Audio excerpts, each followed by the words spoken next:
ஓம் நமச்சிவாய. சிவாய நமக. சென்னைக்கு அருகில் அதிகம் அறியப்படாத கொய்சாளர் கால கோவில் ஒன்று அகரம் தென் என்ற கிராமத்தில் அமைந்துள்ளது. இது தாம்பரத்திலிருந்து 10 கிலோமீட்டர் தொலைவில் உள்ள ஒரு கிராமம். இந்த கிராமத்தில் பொலிச்சலீஸ்வரர் கோவில் என்ற சிறிய சிவன் கோவில் உள்ளது. கோவிலுக்கு கோபுரம் இல்லை. கருவறையில் பொலிச்சலீஸ்வரர் என்ற சிறிய சிவலிங்கம் உள்ளது. அருகிலேயே உற்சவர் சிலைகள் உள்ளன. சிவபெருமானின் கருணை மழை பொழிவினால் பெருமளவு பயிர்கள் செழித்து வளர்ந்து இப்பகுதி வளமானதாக இருந்ததினால் இத்தல இறைவனுக்கு பொலிச்சலீஸ்வரர் என்ற நாமம் வழங்கி வருவதாக நம்பப்படுகிறது. கருவறையை நோக்கி நந்தி காணப்படுகின்றது. கருவறையின் நுழைவு வாயிலில் விநாயகர் மற்றும் சுப்பிரமணியர் சிலைகள் அமைந்துள்ளன. ஆனந்தவள்ளி தாயார் தெற்கு நோக்கிய தனி சன்னதியில் காட்சியளிக்கின்றார். இக்கோவில் 13ஆம் நூற்றாண்டை சேர்ந்த கொய்சாளர் காலத்து கல்வெட்டுகள் உள்ளன. சிற்பங்களுடன் கூடிய சில கொய்சாளர் கால தூண்களை தவிர வேறு எந்த பழமையான சிற்பங்களும் இந்த கோவிலில் காணப்படவில்லை. தற்போது கோவில் முற்றிலும் புதுப்பிக்கப்பட்டுள்ளது. சிவன் சன்னதிக்கு அருகில் ஆனந்தவள்ளி தாயார் ஆனந்த சுரூபமாய் தெற்கு திசையை நோக்கி நின்ற கோலத்தில் அருள்பாலிக்கிறாள். தினசரி வழிபாடுகளுடன் நவராத்திரி விழாவும் இங்கு சிறப்பாக நடத்தப்படுகிறது. ஆடிப்பூரம், ஆடி வெள்ளி, தை வெள்ளிக்கிழமைகளில் அம்மனுக்கு சிறப்பு அபிஷேகம் வழிபாடுகள் செய்யப்படுகின்றது. 2003ஆம் ஆண்டு கல்வெட்டு பலகையில் இந்த கோயில் கொய்சாளர் காலத்தில் கட்டப்பட்டதாகவும் புதுப்பிக்கப்பட்ட பின்னர் ஸ்ரீ காஞ்சி சங்கராச்சாரியாரின் ஆசியுடன் மாம்பழம் ஸ்ரீ சங்கராந்த சுவாமிகள் முன்னிலையில் மகா கும்பாபிஷேகம் நடத்தப்பட்டதாகவும் குறிப்பிடப்பட்டுள்ளது.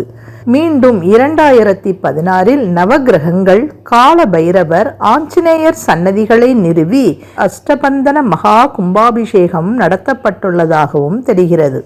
இந்த கோவில் ராஜகோபுரமோ அல்லது நுழைவு வளைவோ இல்லாமல் கிழக்கு நோக்கி அமைந்துள்ளது.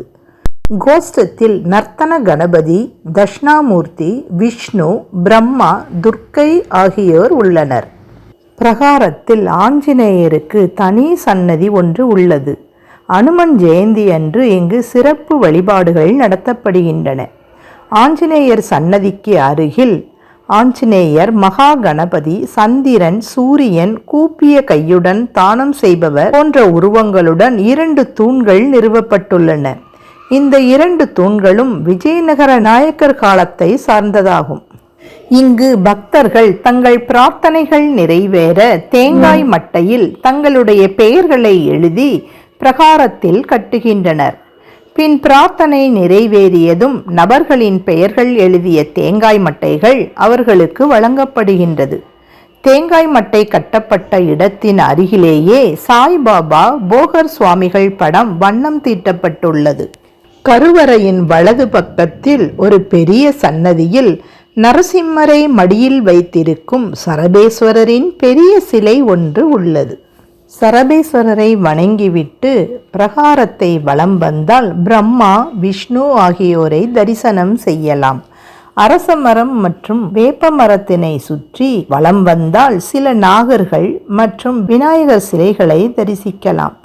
இங்குள்ள துர்க்கையை செவ்வாய் வெள்ளியில் எலுமிச்சை தீபம் ஏற்றியும் செவ்வரளி மலர் சார்த்தி அர்ச்சனை செய்து வழிபட நாம் நினைத்த செயல்கள் உடனடியாக நிறைவேறும். அருகிலுள்ள சண்டிகேஸ்வரரை வழிபட்டு பின் நவகிரக சன்னதியை அடையலாம்.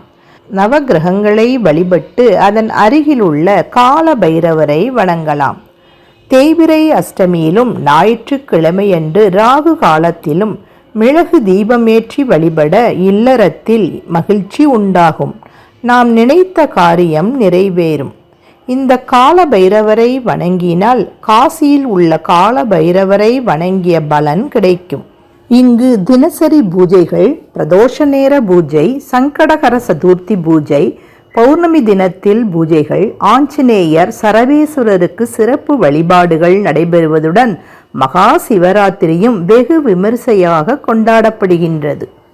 அருள்மிகு ஸ்ரீ ஆனந்தவல்லி சமேத ஸ்ரீ பொலிச்சலீஸ்வரர் ஆலயம் சென்று வழிபட்டு நம் வாழ்வில் அனைத்து வளங்களையும் பெறுவோமாக.